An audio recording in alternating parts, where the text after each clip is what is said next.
All right, y'all. Welcome back to a new episode of the N1 podcast. And before I start, I'd like to let y'all know that I do write sports articles on Stadium Rant. I do have an Instagram and the number one underscore podcast. And I do have a Twitter and one podcast 23. Now, well, congrats to Boston, unfortunately, for making the NBA Finals. Congrats to Dallas going to the NBA Finals. Yes, I'm rooting for Dallas. Dallas in 6 against the Boston Celtics. You're damn right. But massive congrats to the Timberwolves for making it to the conference finals. Nobody expected them to make it to the conference finals, and even though they didn't get swept, they they put on a good fight. They did put on a good fight, although unfortunately Anthony Edwards wasn't playing his best basketball. Karl Anthony Towns once again choked in the playoffs, and Rudy Gobert, as usual, gets exploited by the defense. Man, when watching that series, I just didn't understand why they kept getting Rudy Gobert onto the perimeter. As in the eyes of Dallas, that was the smartest thing that you could have done. But in the eyes of the Timberwolves, why would you keep allowing Rudy Gobert to get on the perimeter? Why? It's literally happened before. Clippers 2021, Clippers and Jazz. That is literally why the Jazz lost to the Clippers. Why? Because they kept exposing Rudy Gobert. They kept exploiting his lack of perimeter defense, and they just kept isolating him on the perimeter. And when you isolate Rudy Gobert into the perimeter, he's not fast enough, so you're just going to easily blow by him. So you got a wide open shot in the paint, or you can have a wide open three because, once again, he's not fast enough. So, a couple dribble moves, and Rudy Gobert is now slipping and sliding, and boom, you got an open three right there. Literally what Luka Doncic did to Rudy Gobert in game 3.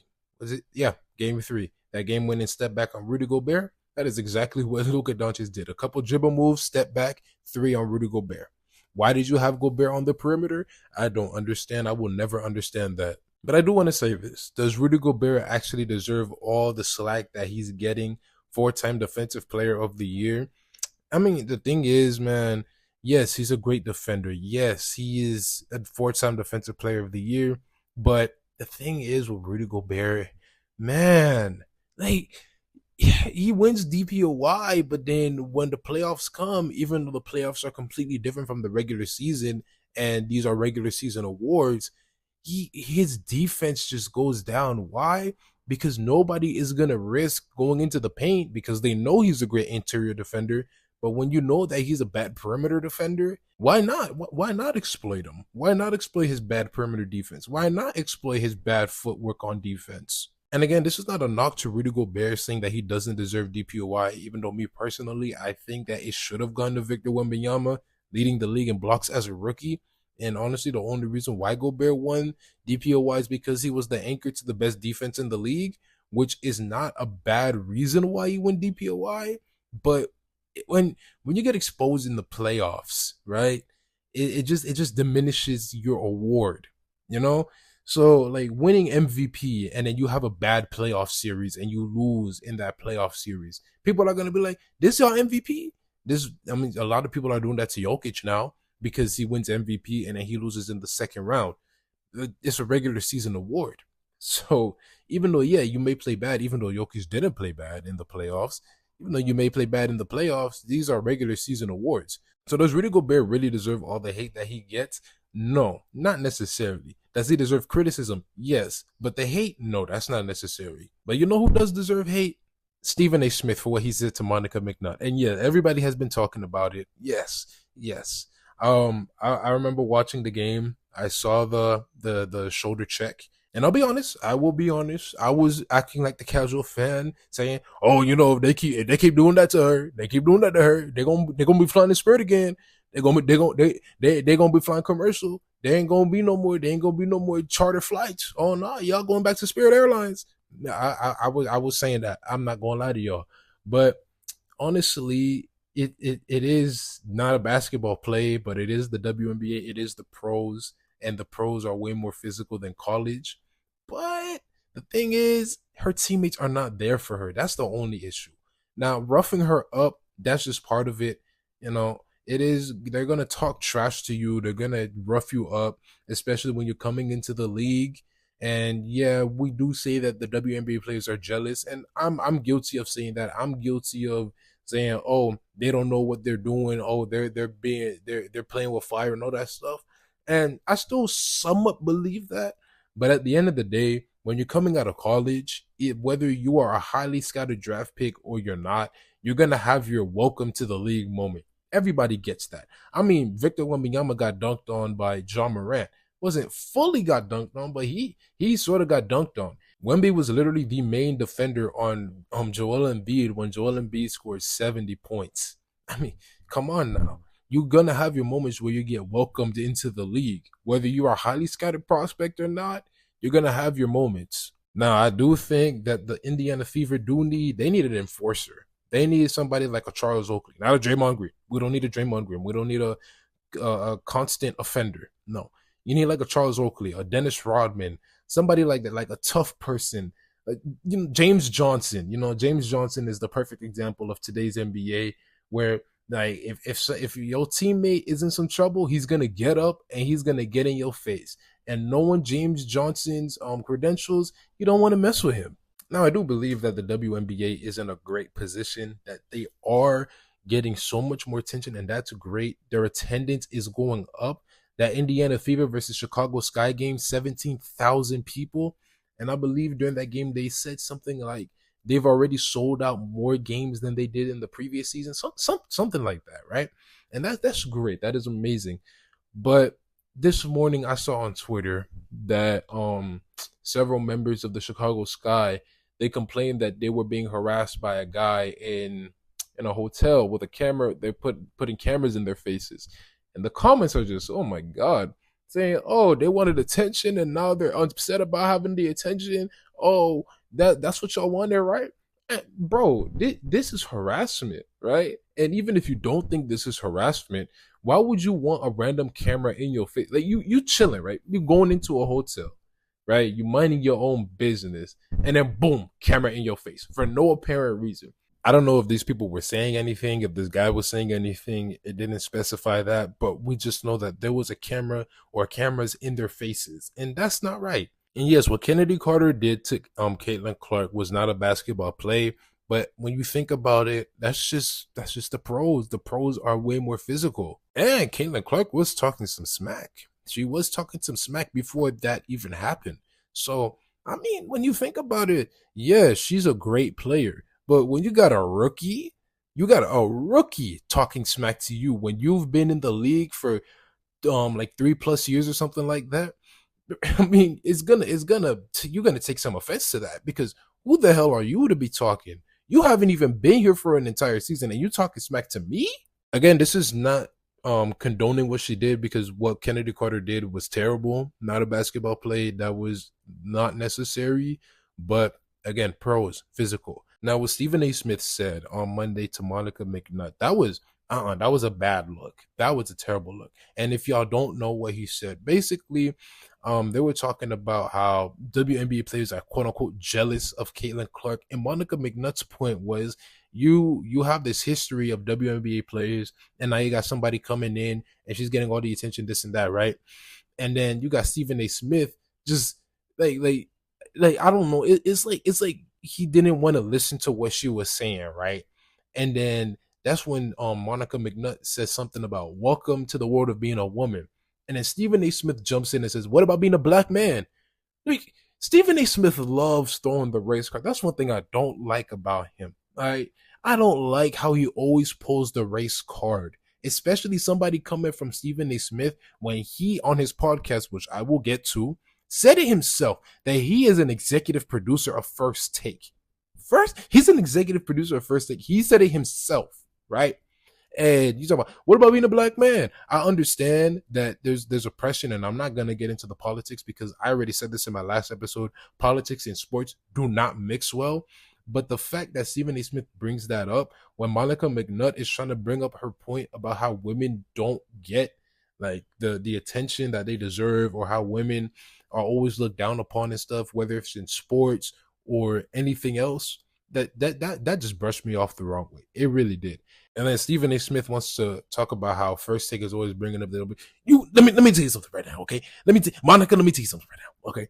What other sports show talks about the WNBA like First Take? Nobody else. All right. Let me tell you something right now. The WNBA would be nothing without First Take. All of these WNBA players, all of these former WNBA players, I don't care what you want to say. All of these women, it's because of First Take. That's why people watching the WNBA. No, it's not. It's not because of First Take. I'm pretty sure there's a hell of a lot of sports shows that bring up the WNBA way more than First Take.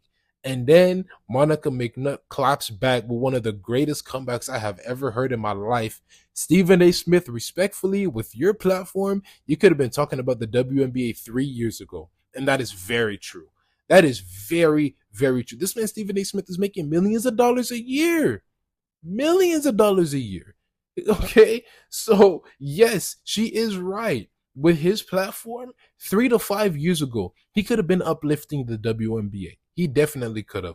And I'm not going to sit here and act like I watched the WNBA, because if it wasn't for Caitlin Clark and Angel Reese, I wouldn't have been disinvested in the WNBA. All right, I'm going to be honest. I wasn't watching the WNBA last year, and that's okay to say, because not many people were this invested in women's sports. I got invested in women's sports because of what Angel Reese and Caitlin Clark did last year in LSU and Iowa in the finals. I was invested in what Caitlin Clark was doing in the regular season. I was invested to see what Caitlin Clark was going to do, what Angel Reese was going to do in March Madness. And it's fine to admit that you were wrong. It's fine to admit that, you weren't invested. But saying that, it's because of me, it's because of First Take, that's why people are out here watching the W. No, it's not. It's not. And then Stephen A. Smith goes onto his podcast and says, "You ever heard of Monica McNutt? Well, you do now." Yeah, definitely. It's because of First Take, Monica McNutt has a platform. And all of these former WNBA players on First Take having a platform. All of these women working on ESPN. It's because of Stephen A. Smith. Look, again, I really do love Stephen A. Smith and his personality and how he loves the Knicks, and I love to see all of that stuff. But the fact that Stephen A. Smith really went that far to say, "Oh, it's because of me that these women have this platform," that definitely brushed me the wrong way. Now imagine if a white man was to say, "It's because of me that put all these black people in the position." You see how messed up that sounds? And seeing how Stephen A. Smith loves to pull the race card, he would have gone on his podcast and he would have ripped that man apart. And again, I'm not here to talk about politics, because this is not the place. This is not the platform. We talk about basketball, the NBA, and now I'm going to start talking about the WNBA, because I should be talking about the WNBA. But I want to quickly talk about the Indiana Pacers. They really pissed me off because of their L against the Boston Celtics, choking 3 out of the 4 games. 3 out of those 4 games, you could have won those games. Okay, y'all choked. I don't know how it was possible, but y'all choked. And that really upset me, because Boston made it, and I was really rooting for the Pacers. I'm still rooting for the Pacers, because after what they did this season, I have been enlightened by the Indiana Pacers. And Indiana Pacers basketball is amazing. Indiana Pacers basketball, they definitely can win a championship. But there are some issues. There definitely are some issues. First issue is their defense. It was terrible. In the playoffs, it was pretty good. All right. But in the regular season, their defense is horrible. All right. They were 24th in defensive rating. They're one of the worst teams in rebounding, defensive, offensive, and in total rebounds in general. So that's something that they need to fix. And if you do read my Stadium Rant article, which will be out very soon, I do talk about 2 players that they can go after in free agency: Nicholas Claxton and Isaiah Hartenstein. Nicholas Claxton averaging 2.1 blocks per game and about 8 rebounds per game this season. That's a great defender. I'm not saying he has to be a starter. He needs to come off the bench. All right. Same thing with Hartenstein. Hartenstein averaged about 8 rebounds, 1.1 blocks per game as well. So, you have a big come off the bench, because Siakam and Miles Turner. Siakam is a great defender. Miles Turner, we know how great his interior defense is, and they're both great at spacing the floor. They're great. They're good at starters. But having a big that can rebound and play some good defense coming off the bench would be great for the Indiana Pacers. Because, again, like I said, their defense and their rebounding was terrible in the regular season. Now, another thing that I did say was that they could find another scorer to relieve some pressure off of Tyrese Halliburton, because Halliburton's a pass-first player. He's pass first straight up. All right. And I don't want to rely on Tyrese Halliburton if I'm Rick Carlisle to be the number one scoring option when we know he's a pass first player. Getting 20 and 20 games, getting 25, 15 games. He likes to pass the ball first, right? So with that being said, going into free agency, I see that Malik Monk and Kelly Oubre are both free agents, and they're cheap players too. Maybe you could sign them to like about $5 to $8 million a year. Maybe like a 3 year, and each year about $5 to $8 million. So you can do that. Malik Monk second place in DPOI. We know Kelly Oubre can drop 20 on any given night, and even if you sign one of them could come off the bench, right? And you always want that spark plug, right? You want that spark plug. Somebody like a Jordan Clarkson type of guy coming off the bench, Jamal Crawford coming off the bench to just drop maybe 15 points and that's it. Coming off the bench to drop 25 points, maybe, I don't know, right? So that's something the Indiana Pacers could go for, or if they want to trade. A lot of people say Brandon Ingram, trade for Ingram, great scorer as well. They could trade for a fast. That's who you want to trade for. You want to trade for somebody that's fast, but you also want to trade for a good defender. If you're going to trade for a good interior defender and somebody that can get some rebounds, because Jesus, you don't want to go into next season thinking that you can run it back again, because now everybody knows your game plan. Your game plan is just to outscore the other team.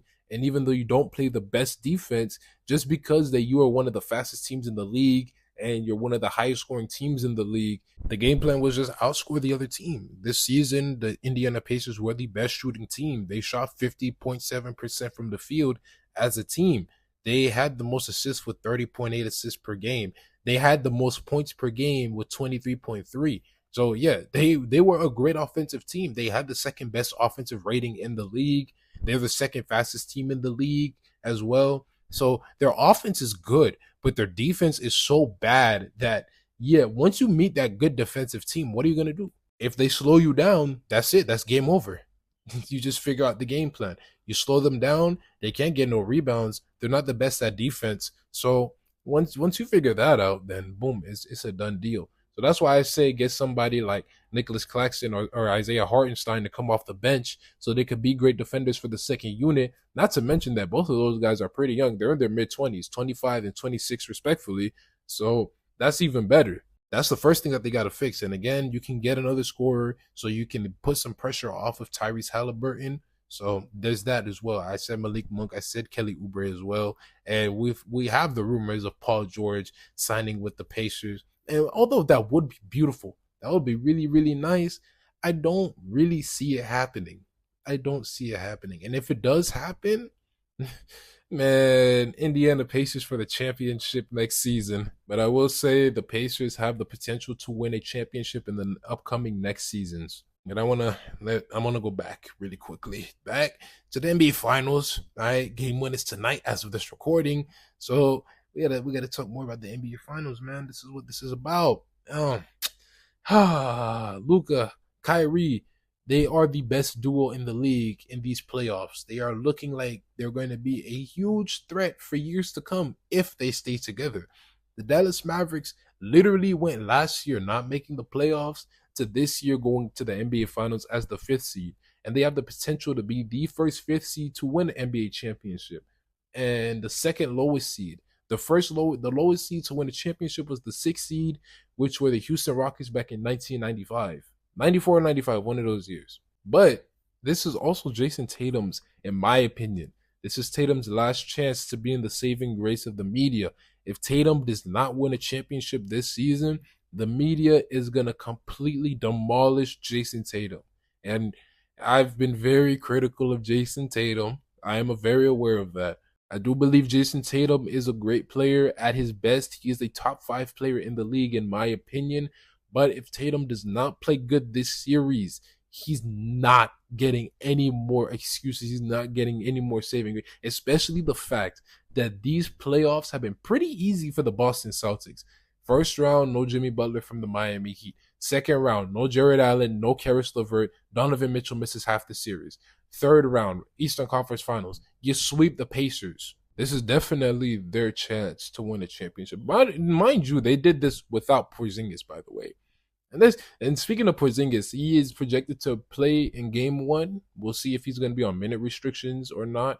So there's that. And the storyline, Kyrie going back to Boston, Kyrie and Luka versus Jason Tatum, Jaylen Brown, and Porzingis. Porzingis once playing for the Dallas Mavericks, Kyrie once playing for the Boston Celtics. That you can't make these up, man. You cannot make up these storylines. And the NBA scriptwriters really outdid themselves this year. This has the potential to be one of the best NBA finals in the last couple of years. Right, last year, my Miami Heat lost in 5. Okay, so wasn't really that entertaining. Okay, 2022, the Warriors win again. Although the Warriors weren't the stacked team that they once were, which was great. Curry won Finals MVP. I'm very upset about that. 2021, we have the Milwaukee Bucks. That wasn't really that much of an entertaining series, although Giannis did drop 50 in Game 6. So there's that. 2020, GOAT James. He beat my Miami Heat, but GOAT James won another ring. So there's that. Oh, so happy for that. 2019, probably the last finals that I really, really, really enjoyed besides 2020. Seeing Kawhi Leonard beating the Warriors, the super team war. Oh my God, I was so happy to see the Warriors fall.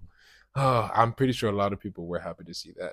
But yeah, this has the potential to be a really, really good series. I hope Luka drops at least 50 in one of the games. I hope Tatum could drop 30 plus points per game in these finals. That would be amazing to see. Just Jason Tatum and Luka going at it at each other. I'm gonna predict the averages right now. Luka Doncic is gonna average about 32 points, 8 rebounds, 10 assists per game on about maybe 45% shooting, 36% from 3, and maybe 84% from the free throw line. Kyrie, he's gonna average maybe let's see. Kyrie gonna average like 24. He gonna average maybe 4 rebounds per game, 8 assists, and he gonna shoot about 51% from the field. He gonna shoot he gonna shoot 39% from 3, and he gonna shoot 95% from the free throw line. And then Jason Tatum, I'm gonna be nice to Tatum this time. I'm gonna be nice. Jason Tatum gonna average at least 30 points per game, or at least 29 points per game. He gonna average about 10 rebounds. He gonna average 8 assists per game on maybe 45% shooting, 39% from 3, and 87% from the free throw line. Jaylen Brown, please don't mess this up. You've been hooping. He has been hooping these playoffs. All right. So Jaylen Brown, I say a good 26 points per game. Right, 26 points, about 5 rebounds, maybe 7 assists per game. Right? No. 7 rebounds and about 6 assists per game on 48% shooting. Maybe maybe a good little 36% from 3, 37% from 3, and 85% from the free throw line. Yeah. That's nice. But before I end it, I want to say this last thing about the WNBA. Asia Wilson is gonna win MVP. She has been hooping. Asia Wilson has been hooping this season. All right, she is going to win WNBA MVP. Last game, she literally got 36 points, 12 rebounds, and 6 steals on 68% shooting. 68% shooting, bro. This season, she is averaging about 28 points, 12 rebounds, and 2 steals per game. Come, bro. She's shooting 51% from the field, 2.6 blocks per game as well. Nah, man. If she keep hooping like this, she definitely win a WNBA MVP. And Rookie of the Year, you already know it's going to Caitlin Clark, so we don't have to even have to say anything about that. And for the people that's talking about how the Fever aren't doing too good, I mean the San Antonio Spurs didn't do good this season, right? They were one of the worst teams in the Western Conference, even though they have a generational talent, a once in a lifetime alien in Victor Wembanyama. So yeah, you had the first overall pick for a reason. You're not gonna do good this season going into that year. I mean, unless you're the Cleveland Cavaliers in 2014, and then you trade Andrew Wiggins for Kevin Love, and LeBron James comes back, and you have Kyrie, LeBron, but that's a different that's a different story, bro. But anyways, that's it. That's all I got for y'all. Dallas in 6. Okay, Dallas is gonna beat the Boston Celtics in 6. I can't wait to see that. Boston, I'm sorry. I don't like you. Jason Tatum, get well soon. But if y'all do win, I'm gonna be very pissed. But I will give my congrats to the Boston Celtics. But it's gonna be Dallas in 6. So yeah, I'm out.